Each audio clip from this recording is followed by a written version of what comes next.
ತಗೊಳ್ಳೋದಾದ್ರೆ? ಮೊದಲನೇದಾಗಿ ಎಲ್ಲ ನನ್ನ ಮಾಧ್ಯಮದ ಮಿತ್ರರಿಗೆ ಈ ಶುಭ ಮುಂಜಾನೆಯ ಶುಭಾಶಯಗಳನ್ನ ಹೇಳ್ತಾ, ನಿರ್ಮಾಪಕ ಅಂದರೆ ರಾಜಣ್ಣವರು ಯಾವತ್ತು ಹೇಳ್ತಾ ಇದ್ರು ಅನ್ನದಾತರು ಅಂತ. ಆ ರೀತಿಯಾದ ಅನ್ನದಾತರಾದಂಥ ಪದ್ಮನಾಭ ಅವರು ಬಂದಿದ್ದಾರೆ. ಅವರು ಈ ಒಂದು ಧಾರಾವಾಹಿಯ ಅಂದರೆ ಸೂರ್ಯವಂಶದ ನಿರ್ಮಾಪಕರಷ್ಟೇ ಅಲ್ಲ, ನನ್ನ ಹಿಂದಿನ ಚಿತ್ರ ಕಾಲೇಜ್ ಕುಮಾರ್ ಅನ್ನೋದು ಒಂದು ಅದರಲ್ಲಿ ಅಭಿನಯಿಸಿದ್ದೆ, ಅದರ ನಿರ್ಮಾಪಕರು ಅವರೇ. ಹಾಗಾಗಿ ಅವರ ನನ್ನ ಒಂದು ಒಡನಾಟ ಮುಂಚೆನೇ ಇತ್ತು. ಬಹುಶಃ ಈ ಒಂದು ಧಾರಾವಾಹಿಗೆ ಈ ಸತ್ಯಮೂರ್ತಿ ಅನ್ನೋ ಪಾತ್ರಕ್ಕೆ ನಾನೇ ಬೇಕು ಅಂತ ಆಯ್ಕೆ ಮಾಡಿದಾಗ ಹರಿ ನನಗೆ ಸಂಪರ್ಕದಲ್ಲಿದ್ದರು. ಆಗ ಹೇಳಿದೆ, ನಾನು ಧಾರಾವಾಹಿ ಮಾಡೋದೇ ಭಾಳ ಕಡಿಮೆ, ಯಾಕೆಂದರೆ ಅದು ಅನುಭವ ನನಗೆ ಸಾಕಷ್ಟು ಆಗಿದೆ. ಅಂದರೆ ಅದೇನು ಕೆಟ್ಟ ಅನುಭವ ಅಂತ ಹೇಳಲ್ಲ, ಬಟ್ ನನ್ನ ಅನುಭವದ ಬಗ್ಗೆ ಹೇಳಬೇಕು ಅಂತಂದರೆ, ಹಲವಾರು ಸಾರಿ ನಾನು ರಾಮಸ್ವಾಮಿ ಅವ್ರ ಹತ್ರ ಮಾತಾಡ್ತಾ ಇದ್ದೆ. ಧಾರಾವಾಹಿಗಳಲ್ಲಿ ಏನಾಗುತ್ತೆ ಅಂತಂದರೆ ಹೇಳಿದ್ದನ್ನೇ ಹೇಳ್ತಾ ಇರ್ತಾರೆ ಅಂದರೆ ಅದು ಏನಾಗುತ್ತೆ, ಬೈ ಡಿಫಾಲ್ಟ್ ಅದು ಆ ಧಾರಾವಾಹಿ ಮುಂದೆ ನಡ್ಕೊಂಡು ಹೋಗಬೇಕು, ಬಹಳ ದಿನಗಳು ನಡಿಬೇಕು ಅಂತ ಹೇಳೋದನ್ನೇ ಹೇಳ್ತಾರೆ. ಸಿನಿಮಾದಲ್ಲಿ ಅದು ಆಗೋದಿಲ್ಲ. ಸಿನಿಮಾಗೆ ಒಂದು ಟೈಮ್ ಫ್ರೇಮ್ ಇದೆ, ಒಂದು 90 ನಿಮಿಷದ್ದು ಅಥವಾ 2 ಗಂಟೆನೋ 2.5 ಗಂಟೆ ಹಾಕಿ ಒಂದು ಕಥೆನ ಪ್ರಾರಂಭ ಮಾಡಿ ಕಥೆನ ಎಂಡ್ ಮಾಡೋದು ಹೇಗೆ ಅಂತ ಒಬ್ಬ ನಿರ್ದೇಶಕ ಇದ್ದು ಅದು ಮುಗಿಸ್ಬಿಡ್ತಾರೆ. ಬಟ್ ಧಾರಾವಾಹಿನಲ್ಲಿ ಆ ಥರ ಆಗೋದಿಲ್ಲ. ಮೂಲ ನಿರ್ದೇಶಕ ಇರ್ತಾರೆ, ಧಾರಾವಾಹಿ ನಿರ್ದೇಶಕರು ಅಂದರೆ ಎಪಿಸೋಡ್ ನಿರ್ದೇಶಕರು ಇರ್ತಾರೆ. ಆಮೇಲೆ ಅದು ಬಹಳ ದಿನ ನಡಿಬೇಕಾಗತ್ತೆ. ಆ ನಡೆಯೋ ಪ್ರಾಸೆಸ್ಸಲ್ಲಿ ನಮಗೂ ವಯಸ್ಸಾಗ್ತಾ ಸ್ಪೀಡ್ ಕಮ್ಮಿ ಆಗಿಬಿಡುತ್ತೆ. ಇದೆಲ್ಲ ಮನಸ್ಸಲ್ಲಿ ಇಟ್ಕೊಂಡು ನಾನೊಂದು ಕಂಡೀಷನ್ ಹಾಕಿದೆ. ನನಗೆ ಗೊತ್ತಿತ್ತು ಇದು ಸೂರ್ಯವಂಶ ಮುಂಚೆ ಮಾಡಿ ಅದು ನಿಂತು ಹೋಗ್ಬಿಟ್ಟಿತ್ತು ಅಂತ ಕೇಳ್ಪಟ್ಟಿದ್ದೆ. ಆದರೆ ನಾನು ಬಂದ ನಂತರ ಅದು ನಿಂತು ಹೋಗಬಾರ್ದು ಅನ್ನೋದು ಒಂದು ಕಂಡೀಷನ್ ಆಗ್ತಿದ್ದೆ. Point number 1.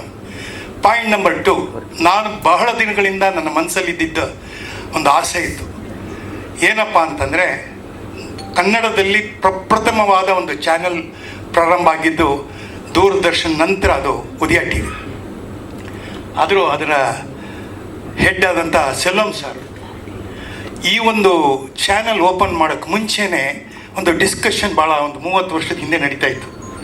ಆವಾಗ ಈ ಒಂದು ಚಾನೆಲ್ಗೆ ಆಲ್ರೆಡಿ ಸನ್ ಟಿ ವಿ ಅಂತ ತಮಿಳಲ್ಲಿ ಇತ್ತು, ಸೂರ್ಯ ಅಂತ ಮಲಯಾಳದಲ್ಲಿ, ಆಮೇಲೆ ತೆಲುಗುನಲ್ಲಿ ಏನಿದೆ ಅಂತ ಗೊತ್ತಿಲ್ಲ. ಕನ್ನಡಕ್ಕೆ ಒಂದು ಚಾನೆಲ್ಗೆ ಹೆಸರಿಡಬೇಕಾಗಿ ಬಂದಾಗ ಅವತ್ತು ಇದಕ್ಕೆ ನಾಮಕರಣ ಮಾಡಿದವರು ಶ್ರೀನಾಥ್ ಅವರು. ಉದಯ ಅಂತಂದರೆ ಉದಯ ಸೂರ್ಯ ಅಂದರೆ ಸೂರ್ಯ ಉದಯಿಸ್ತಾನೆ ಅಂತ. ಸೊ ಇದರಲ್ಲಿ ಯಾರೋ ಒಬ್ರು ಹೇಳಿದ್ರು, ಸರ್ ನಿಮಗೆ ಜಾತಕ ಹೇಳಬೇಕು ಅಂತಂದರೆ ನಿಮ್ಮ ಟೈಮ್ ಚೆನ್ನಾಗಿರ್ಬೇಕು ಸರ್. ಅಂದರೆ ಟೈಮ್ ಯಾವಾಗ ಚೆನ್ನಾಗಿರುತ್ತೆ ಅಂದರೆ ಸೂರ್ಯನ ಪವರ್ ಇದ್ದಾಗಲೇ ನಿಮ್ಮ ಟೈಮ್ ಚೆನ್ನಾಗಿರೋದು. ನೀವು ನೋಡ್ಕೊಂಬನ್ನಿ, ಎಲ್ಲ ನಿಮ್ಮ ಅಸ್ಟ್ರಾನಮಿಲಿ ಕೇಳಿದಾಗ ಸನ್ ಪವರ್ ಅಂತ ಹೇಳ್ತಾರೆ. ಅದು ಯಾವತ್ತೂ ಅಷ್ಟೇ ಸೋಲಾರ್ ಸಿಸ್ಟಮಲ್ಲಿ ಅದು ಇದ್ದೇ ಇರುತ್ತೆ. ಆ ಪವರ್ ಇರಬೇಕಾದ್ರೆ ಅದರ ಮುಖ್ಯಸ್ಥನಾಗಿ ಸತ್ಯಮೂರ್ತಿಯಾಗಿ ನನಗೆ ಸೂರ್ಯವಂಶದಲ್ಲಿ ಮುಖ್ಯ ಪಾತ್ರ ಕೊಡ್ರಲ್ಲ, ಅದಕ್ಕೆ ನಿರ್ಮಾಪಕರಾದಂಥ ಪದ್ಮನಾಭ ಅವರಿಗೆ, ಸೆಲ್ವಂ ಸರ್ ಅವರಿಗೆ, ಹಾಗೆ ನಿರ್ದೇಶನ ಮಾಡಿದಂಥ ಹರಿ ಮತ್ತು ನನ್ನ ಪ್ರಕಾಶ್ ಅವರಿಗೆ ನನ್ನ ಮೊದಲನೇ ಧನ್ಯವಾದಗಳನ್ನ ಹೇಳಬೇಕು. ಎರಡನೇದೇನೆಂದರೆ ನನ್ನ ಮೊಮ್ಮಗ. ನನಗೆ ರಾಯನ್ ಹುಟ್ಟಿದ ಮೇಲೆ ಒಂದು ಅದೃಷ್ಟ ಬರುತ್ತೆ ಅಂತ ಹೇಳಿದ್ರು. ಖಂಡಿತವಾಗ್ಲಿ ಸುಳ್ಳಿನ ಮಾತಲ್ಲ, ಓಪನ್ ಆಗಿ ಹೇಳ್ತಾ ಇದ್ದೀನಿ. ಯಾಕೆಂದರೆ ಒಬ್ಬನ್ನ ಕಳ್ಕೊಂಡು ಮತ್ತೆ ಒಬ್ಬನ ಪಡೆದಿದ್ದೀವಿ. ನಮ್ಮ ಕುಟುಂಬದಲ್ಲಿ ಒಬ್ಬನ ಕಳ್ಕೊಂಡ್ವಿ, ಮತ್ತೆ ಒಬ್ಬನ ಪಡೆದಿದ್ದೀವಿ. ಆ ರೀತಿ ಧಾರಾವಾಹಿನಲ್ಲೂ ಒಬ್ಬನ ಕಳ್ಕೊಂಡಿದ್ದೀನಿ. ನನ್ನ ಮಗನ ಕಳ್ಕೊಂಡೆ, ನನ್ನ ಮೊಮ್ಮಗನ ಪಡಿತಾ ಇದ್ದೀನಿ. Same repeat. ಹೀಗಾಗಿ ನನಗೆ ಒಂದು ರೀತಿ ರೋಮಾಂಚನ, ಒಂದು ರೀತಿ ನನ್ನದೇ ಆದಂಥ ಜೀವನದಲ್ಲಾದಂಥ ಘಟನೆಗಳು, ಹಾಗೆ ಬಹಳ ದಿನಗಳಂತ ನನ್ನ ಮಿತ್ರನಾದ ಡಾಕ್ಟರ್ ವಿಷ್ಣುವರ್ಧನ್, ನಿಮಗೆ ನನ್ನ ಕುಮಾರ ಅವರ ಅಳಿಯ ಅನಿರುದ್ಧು, ಮೊದಲನೇದಾಗಿ ಬೆನಕಾದಲ್ಲಿ ಕಾಲಿಟ್ಟಾಗಲಿ ಅವತ್ತೇ ಅವನಿಗೆ ಆಶೀರ್ವಾದ ಮಾಡಿದ್ವಿ. ಇನ್ನು ಮುಂದೊಂದು ದಿನ ಭಾಳ ಉತ್ತಮವಾದ ನಟ ಆಗ್ತೀಯ ಅಂತ ಹೇಳಿದ್ದೆ.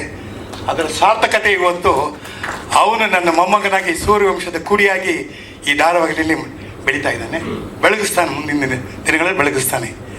ಹೀಗಾಗಿ ಎಲ್ಲ ಪ್ರಕಾರಗಳಲ್ಲೂ ನೋಡಿದಾಗ ಇದು ಅತ್ಯಂತ ಪ್ರಭಾವಕಾರಿಯಾದಂಥ ಒಂದು ಧಾರಾವಾಹಿ ಆಗೋದ್ರಲ್ಲಿ ಎರಡು ಮಾತಿಲ್ಲ. ನನ್ನ ಸ್ನೇಹಿತ ಹೇಳ್ತಾ ಇದ್ದಾನೆ, ನೀನು ಸಿನಿಮಾ ನೋಡ್ದಂಗೆ ಆಗತ್ತಲ್ಲ ಅಂತ. ನಾನು ಇನ್ನೊಂದು ಕಂಡೀಷನ್ ಹಾಕಿದ್ದೆ, ಏನಪ್ಪ ಅಂದರೆ ನೀನು ಟಿ ವಿ ಥರ ನೀನು ಏನಾದರೂ ಧಾರಾವಾಹಿ ಥರ ತೆಗೆದ್ರೆ ಮಾಡೋದು ಕಷ್ಟಪ್ಪ.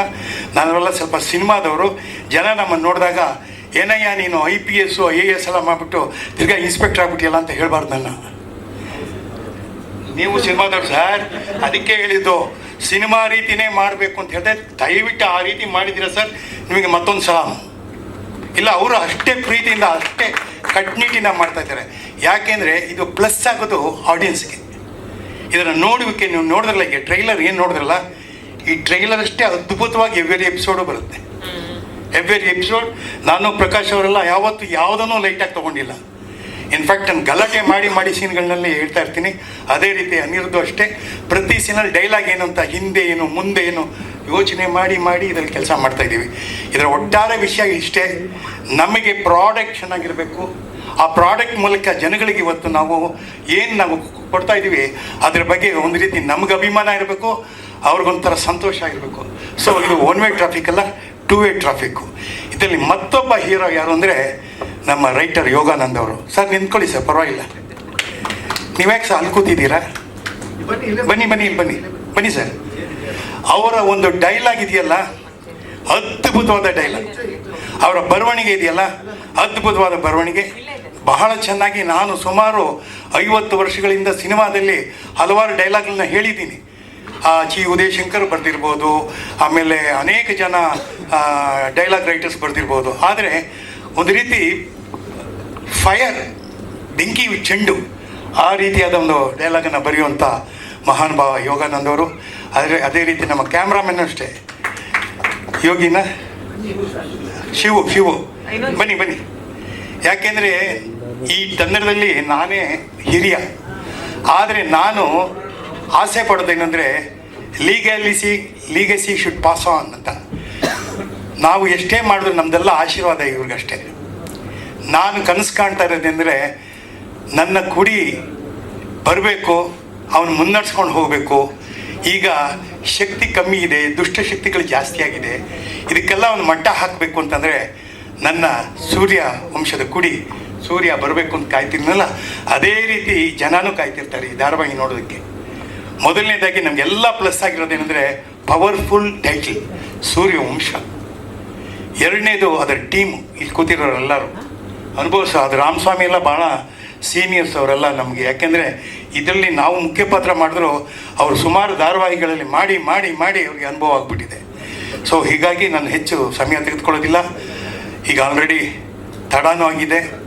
ಒಂದಂತೂ ಗ್ಯಾರಂಟಿ, ನಾನು ಏನು ಕಂಡೀಷನ್ ಹಾಕಿದ್ದೀನಿ ಅದನ್ನು ಪೂರೈಸಿದ್ದಾರೆ, ಅದಕ್ಕೆ ಧನ್ಯವಾದಗಳು.